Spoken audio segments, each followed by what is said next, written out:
Right, well, I've now got the crank split ready to prepare it to become the heart of ASBO number 50, and the crank pin is in very good condition, as is the outer race of the big end, the hard eye if you like, in the conrod. Got no worries about them.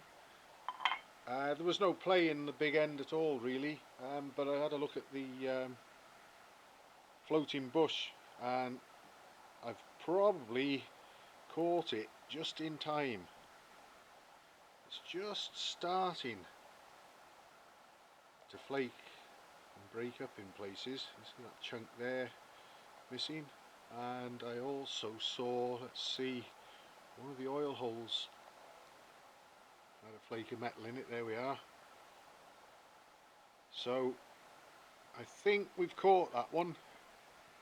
Hold it to the light a bit there. Just in time really.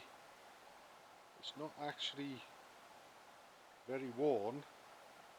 It's just started to break up here and there and flake. So that big end, we could have assumed it was alright actually. If I hadn't split the crank, there's no way that I would have suspected that there was anything wrong with it really, because like I say, from a play point of view in the big end, everything was and has been fine. But I don't think there were many miles left in that.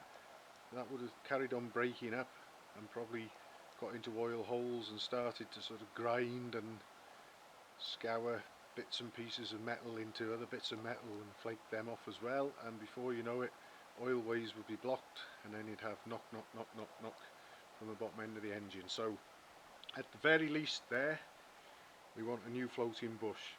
I'd be quite happy to carry on with the rest of the stuff myself, but if the owner decides that he wants a roller bearing big end or whatever,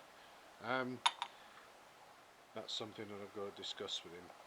But I think it was, after all, a very good time to decide to have this engine stripped for a bit of tuning work and find something like that, because I don't think there would have been perhaps more than 1,000 miles or so left in that before it started protesting. So just in a nick of time, that one, I would say.